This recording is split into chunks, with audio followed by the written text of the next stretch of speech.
All, this is Dr. Mobeen Sayed from drbeen.com. Welcome to one more show.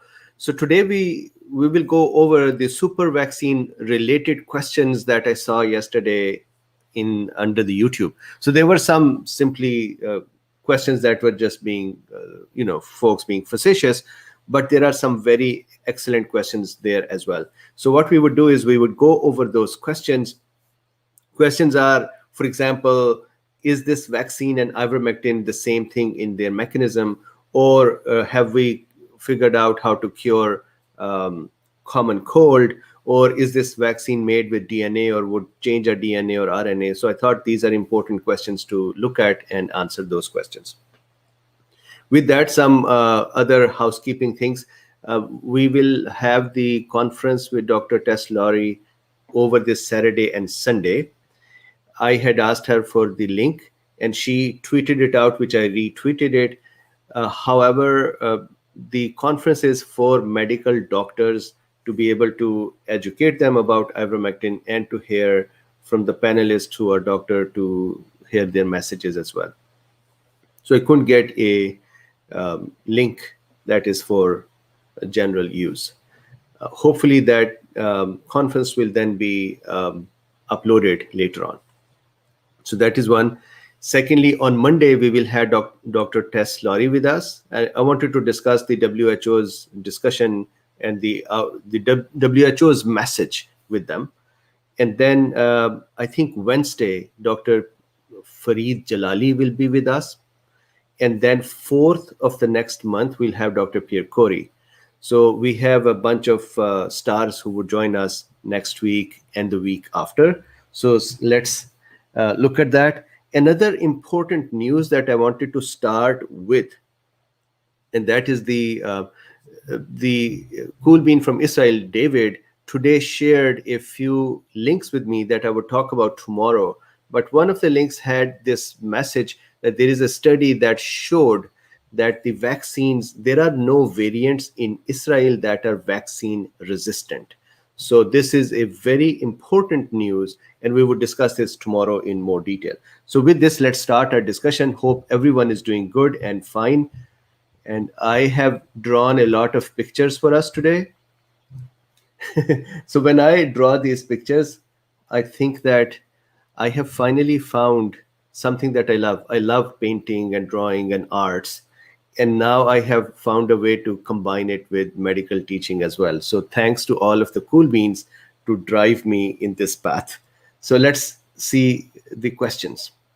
Most of these questions you can find in under the YouTube as well. And I'm laughing at my own picture of the donut here. So there were a lot of questions that were trying to figure out that what is this vaccine itself? Is it a virus, adenovirus, or is it a messenger RNA, or is it something, a DNA, a piece of DNA, or a piece of RNA? What is it? I think I somehow missed to explain that clearly yesterday. So I wanted to take that up first of all. So this vaccine is actually E. coli bacteria. So this is the bacteria, just like we have AstraZeneca or Johnson & Johnson, which are adenovirus. So they are themselves, the vaccine is the virus. So here the vaccine is a bacteria that is modified.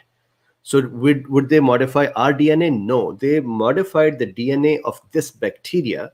Why did they modify it? They modified it to reduce the antigens on the surface of the bacteria so the immune system is not distracted by these antigens. And instead, immune system attacks the antigen that we put on the surface of the bacteria. How did we put it on the surface? I discussed the mechanism yesterday. So a common day-to-day example is that, remember those glazed donuts with some sprinkles on top of them? So these sprinkles, imagine that this is a donut. So I had to draw this donut for you today. So imagine we have this donut, and the donut has some glazing, and then there is some sprinkling on top of it. This sprinkling, imagine this is now the bacteria. So the bacteria is there, and on the surface of the bacteria, we have, or these researchers have figured out a way to attach fusion protein, which is a protein from the spike protein of the virus. So imagine it's a bacteria sprinkled with fusion proteins on the surface. And when that bacteria is injected in a muscle, the immune cells will look at that bacteria. One, bacteria itself is an antigen. They're going to eat it up and break it down. Plus, the surface of the bacteria has antigens for the SARS-CoV-2 fusion protein, and that would also become an antigen. And for that, there will be antibodies. So imagine a fusion protein sprinkled glazed bacteria is the vaccine, but it's not to eat, although it can be in the pill form as well. The thing that I do not know yet is what is the adjuvant in it, because sometimes the vaccine side effects are caused by adjuvants too. I am not sure about the adjuvant yet. Then there was another question, continuing with the previous question. So what is this vaccine? A bacteria. What is this not? It is not an mRNA vaccine. So there is no messenger RNA in this vaccine. There is no DNA. It is not an adenovirus vaccine. Remember, if it was adenovirus vaccine, the virus has to enter our cell to then replicate. So this is a bacteria. The bacteria itself is a cell, and that has all the machinery in it to do its function. So it does not need to be it does not need a cell to work with. So it is not an adenovirus vaccine. It is also not an inactivated virus vaccine. It is a vaccine that is bacteria on the surface of which there is a part of the spike protein that is called fusion protein, which is attached, sprinkled on it. All right, continuing on.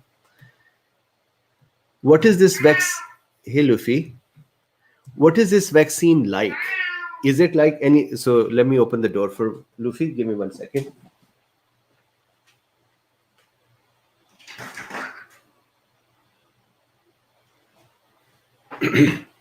Luffy is the boss at home, so he knows how to bring us to various things. So he just wanted to go to the other room. So here, sorry, let me just get my bearings correct again. So that is that. Sorry. And then my markers here. This thing is here. Okay, so back here. What is this vaccine like? So it is not like Moderna or Pfizer. It is not like AstraZeneca or Johnson & Johnson. It is not like Covishield. This vaccine is like Novavax. Why? Because Novavax is also a sub-protein vaccine or a partial protein vaccine. What does that mean? They take the spike protein of the virus itself and they inject that into us. So the protein does not need to be made any further. The difference from Novavax is a particle, dead particle, lipid particle with the spike proteins poking from its surface. In the case of this vaccine, which does not have a name because this is just research done, this vaccine is bacteria. So it is still sub-protein vaccine because the fusion protein is a sub-protein part of the virus that is sticking on the surface of the bacteria, but the vaccine itself contains a bacteria as well. That is the difference from Novavax. So it is not mRNA, it is not adenovirus, it is not DNA, it is not... There are no cells to build it. And now, while talking about Novavax, I have heard a few times from some folks that they are waiting for Novavax. I do not know when the Novavax is going to arrive. Maybe tomorrow, maybe 2 months later, maybe 4 months later. So my recommendation, I am a pro-vaxxer. I have been saying it for the whole year. My recommendation is Moderna, Pfizer have been fine. One should take the vaccine that is available. So with this, let's continue. Then there is a question that, is it built in fetal cell factories? So no, it is not built in fetal cell factories. And here is the reason why. This vaccine is actually the bacteria, and the bacteria can grow on their own if we provide them nutrition in petri dishes or in buckets, and we just put some sugar in there and some water in there and some more things that bacteria like, and they would just grow by themselves. So we do not need insect cells or monkey cells or human fetal tissue cells. None of that is needed. It is just a bunch of bacteria, and you give them food and they would just grow and these bacteria on their surfaces grow the antigen. So they are bacteria and they are cell and they are capable of growing. So they are not made, this vaccine is not made in any of the fetal cells.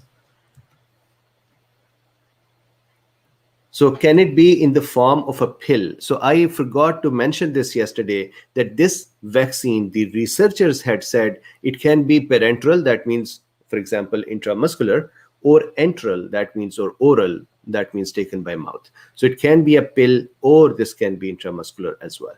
So that is a good news about it. So then there was a question that will it mess with our DNA or RNA? So none of the vaccines mess with our DNA or RNA. However, if you feel that a messenger RNA vaccine is somehow messing with our messenger RNA as well, so this is not a messenger RNA vaccine. Similarly, if you feel that if an adenovirus is going to mess with our DNA because it contains DNA, then this does not have that as well. So none of the vaccines do that, and this vaccine also does not do it. Is it made with blood derivatives, for example, serum or other things? Usually not. Bacteria do need some things to eat to grow, and I do not think that, again, I do not know how they're culturing them. There are many culture mediums for bacteria. Isn't fusion protein part of spike protein? So this was a question from Nick, Dr. Nick Ariza, and beautiful question, and he had a good discussion in YouTube as well. So the question is basically this. So let's say here is I pulled one of the spike proteins and kind of magnified it for us to look at. And we saw yesterday that one part of the spike protein, the S1 part, has receptor binding domain, and the S2 part has the fusion protein which fuses with our cell membrane. So the question is this, and that's a great question, Nick. I hope I can discuss this to your satisfaction. So the question is that those vaccines that have spike protein, that make spike protein, for example, Novavax is spike protein, Moderna is spike protein, Pfizer is spike protein, Johnson & Johnson is spike protein, AstraZeneca is spike protein. Even inactivated viruses have spike proteins. And if they have spike protein, then they have the fusion protein portion on them as well. To my knowledge, none of these vaccines have partial spike protein. And if they have complete spike protein, then they do have fusion protein as their part. Now, if they have the fusion protein, then our body can make antibodies against these fusion proteins, and that will be a super vaccine in itself. That means all of these vaccines should behave as super vaccine. The only caveat can be that when our body is making antibodies, it is going from epitope to epitope. Epitope is a portion of some foreign antigen, some enemy substance. And there are 6 to 7 or 12 to 25 amino acid groups that are looked at to attack. And so what happens is the cells would bind with their various parts, and they would then create, these are epitopes that I'm circling here, and then the antibodies will be formed against them. So it is possible that in some people, the cells do not bind or recognize the fusion protein as an epitope, and because of that, that antibody is not formed. Now the question is, when this fusion protein only is injected, then will we recognize them? Yes, because we are just providing a very focused tiny part, and we are asking the cells to only recognize this. Although it is interesting for us to see that B cells were not activated. So there is a difference in recognition of this part. And it is possible that even with the current vaccines, there is a recognition of this part, but there are no antibodies produced, because even with this vaccine, antibodies are not produced, or maybe less produced. What is produced more are cytotoxic T cells. So maybe with the other vaccines today, we are making cytotoxic T cell. Maybe this is also the same thing, that people who go through the cytotoxic T cell pathway and they have less symptoms, maybe this is that one of the such target protein that drives the mechanism to the T cell, cytotoxic T cell.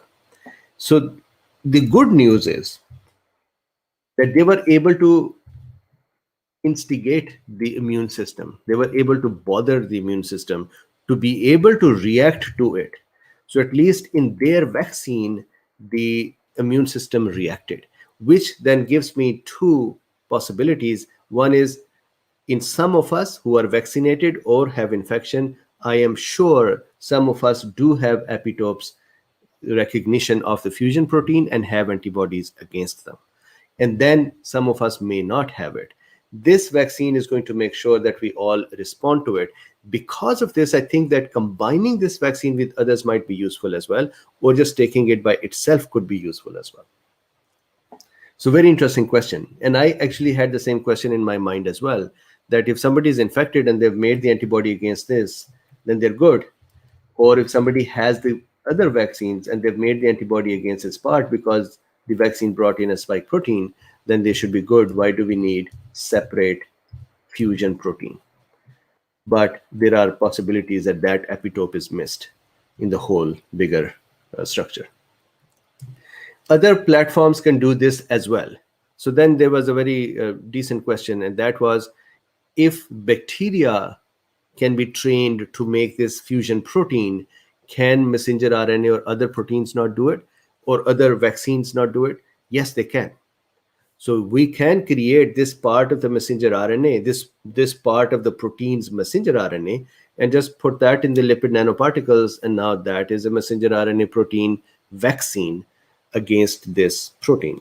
We can do that with the adenovirus as well, that instead of putting the whole spike protein structure, we can just put the genetic material for the fusion protein, and now we have a vaccine against the fusion protein based on the adenovirus platform.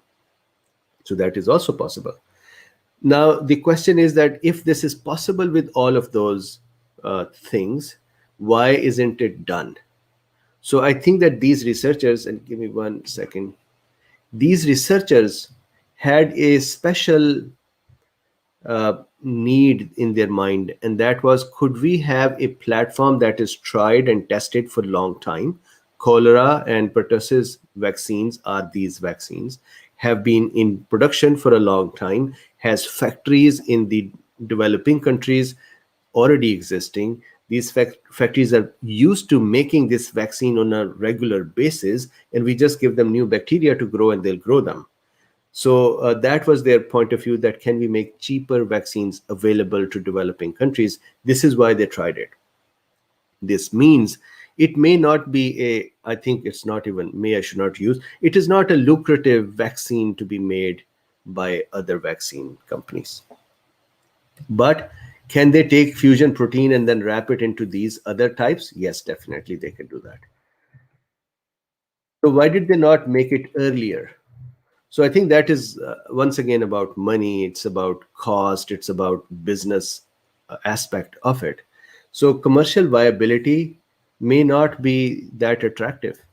It still may not happen. This vaccine is not actually manufactured. This is what these researchers did was they created the platform. What does that mean? They made the bacteria with this antigen on it. They brought the bacteria from Tokyo. They created a plasmid to enter into the bacteria that can make these fusion protein. They then tested that on pigs. They tested it on other cells. They tested it with the people's antibodies and serum. So they tested everything and said, here is something that can work. You can go and grow this, and this would be a vaccine. So it is not a vaccine itself. It is a research that they've done. So it may be that nobody would still bite. For example, Johnson & Johnson or Pfizer or Moderna, they might not go there and say, let's help you make this. Or the factories in the developing countries might not decide to take this part. So I think it's all about the money at this time as well. And this is why I would refer you to ABBA. Have you heard ABBA? I used to hear ABBA when I was in college. So they have a song, Money, Money, Money. So I think that is a decent song to to listen to. So then, can this vaccine be given to the people already vaccinated with Pfizer or other vaccines? So yes, it can actually act as a very good booster. Because let's say, although this is not a proven thing, and the Israel's data that I would share tomorrow shows actually that there is no vaccine resistant virus. So because of that, we are actually okay with the current vaccines as well. But let's say, assume that we have a vaccine and virus has mutated enough that the vaccine cannot is not very efficacious, and we want to give a booster. So instead of giving that vaccine's booster, ideally this should be used as a booster. I know this is going to irk a lot of vaccine companies, and I did not know that there is a law that if somebody, this is a consumer protection law, so it is really not directly applicable to folks like me who are teaching, but there is a consumer protection law under which they took a person who was trying to sell, a chiropractor who was trying to sell zinc and quercetin supplements to say that they can protect from COVID, and they have charged him. So luckily, we are not selling anything, but there is messaging. So, in my opinion, this should actually be a better booster. Because what? Think about it. Let's say we give somebody Pfizer and or Moderna. So I'm picking fights in my own own country, so they can come to my door. So let's say Pfizer or Moderna, their vaccine efficacy is reduced because the virus has changed, and now they're going to make a booster, and now they're going to make a booster again, and then again, and then again, and now we are on the hook forever. Instead of that, we should give this vaccine, which is attacking a constant part, and once given, ideally, I think to a majority of the people, this would protect, and the virus would just become a mild cold. People would not even be bugged. No further vaccines may be needed for majority of the population. So, in my opinion, this is a good partner with the other vaccines. And it is cheap as well, and that is something they may not like. Now, is it a gene altering technology, unknown long term side effects, results, etc.? So, this is a common thing as well. So, none of the other vaccines are gene altering, and not is this. So, it is not a gene altering vaccine. It is a bacteria, and we get infected by bacteria all the time, and it is an E. coli bacteria. An E. coli bacteria, gastroenteritis, sometimes when we have many times, especially for travelers, it could be E. coli. It is that bacteria. They've modified it to reduce the hair on its surface, and they have modified it to add the antigen for the fusion protein. That's all. It's a bacteria. So would it cause anything to our DNA? Well, if this bacteria is going to do it, then others would have already done it. We do not know the long-term results. No, we know the long-term results. We know the results of infections with E. coli already. We also know that diphtheria and cholera and pertussis like vaccines have been given out for a long time, and they use this platform. So I think the only unknown in this is that the fusion protein is a different antigen compared to cholera antigen or others, but the platform is the same. Nick had made one more comment that was really nice, and there was one more cool bean as well, who had said that, hey, yesterday Luffy was a little angry. Luffy was angry because animal testing should stop. I agree with that animal testing, the misery through which the animals go, there are now the technology has reached a point with the AI based systems, with the supercomputers, with the cell structures that can be built. Even we can build tissue. Remember, we are now building tissues, muscle tissue, that are being served as food, and that whole meat is actually lab grown. So we can grow everything in the lab that is tissue. So I think we can do this as well. So agreed with everyone over there. Now, is this a ivermectin vaccine? Many folks said, well, we have a vaccine now that is ivermectin, and Merck is taking ivermectin and making it into a vaccine. So no, ivermectin, I understand that if we say that, hey, ivermectin binds to the vaccine's RBD, we do not know it binds to RBD or not, spike RBD. We just know it binds to spike. And then if you say this vaccine also binds here, then for some reason they are the same thing. They're not the same thing. Ivermectin is a drug that has its own function, but as long as you're taking it, it is helping. It would not just produce a training in the immune system to do it forever. On the other hand, a vaccine, when that is taken, it goes into our system. It helps our immune system learn how to attack the virus back when the virus arrives. And then the immune system has the memory, and there is no further intervention needed. So it is a training system versus ivermectin is an active system available whenever it is taken. Now, could it impede our cells' functions? Can it actually take other cell functions and just stop them? No, this is a bacteria. So we know that bacteria can cause infection, which means they can cause damage to the cells. This is a modified bacteria that it grows very slowly. Because it is slowly growing, it doesn't get a chance to really start killing the cells. And meanwhile, the immune system would come and sweep it up and kill it and then analyze it and make antibodies against it. That is the point. So no, other than wherever the vaccine is given, just like that, side effects, local reactions, and some cell dying there, nothing else. What is the name of this vaccine? Not known. They must have a code for it in their research, but because it's not a manufactured vaccine, there is no name for it. Is it from Japan? So no, the researchers are in US. They are part of a couple of universities. The cells that were used, the bacteria, they were from Tokyo University. So this is actually a research done in the US. What if the bacteria fuses with our cells? That was the cutest question, and I liked it. So of course we are saying that the bacteria is sprinkled with the fusion protein that helps the SARS-CoV-2 fuse and enter our cells. So what if the bacteria has a fusion protein and just becomes friends with our cells and fuses with them? So that is a very decent thing, but the whole mechanism is needed. The spike is needed, the receptor binding domain is needed, the fusion protein is needed. Then once the fusion protein does the modification of our cell membrane, then the receptor binding domain has to do its function of holding on to the system as well. So bacteria doesn't have all the rest of the things. So there may be a little attraction between the two, but that's about it. And honestly, the bacteria is going to be picked up by the immune system very quickly and destroyed. But this was a good question. So I tried to make a question, a cartoon out of it. So bacteria here is saying together forever, and our cell is saying, stop it, dude. So, all right, continuing. So there were a couple of questions here that said, did they just cure common cold? And the reason for this question is that coronaviruses cause common cold as well. So if they have a vaccine for coronavirus, have they just cured it? So a couple of answers. One is that yes, in many of us, we have coronaviruses and they don't do anything. So that is like our friend viruses, and they don't do much.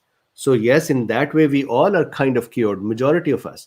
There is a small percentage, about 14 or 15% of the infections with common cold are by coronaviruses. So it is not all the common cold infections. For example, it can be bacterial or viruses, 14 to 20% coronaviruses, 20% respiratory syncytial viruses, 20 to 40% rhinoviruses. Rhinoviruses are the most common one, and we still do not know how they exactly bind with our receptors and work, and so we don't have vaccine for them. So we don't have anything here. We don't have anything here. We have a small population has coronavirus-based common cold, and then it might actually help there. So did they cure the common cold? No. They cured a tiny part of it. So this is the discussion. I would stop here, and then we would come back and we'll do some chit chat as well. So do me a favor, please like, subscribe, and share. And if you would like to support this work, especially me drawing cartoons, then there are 3 links in the description. One is to buy me coffees.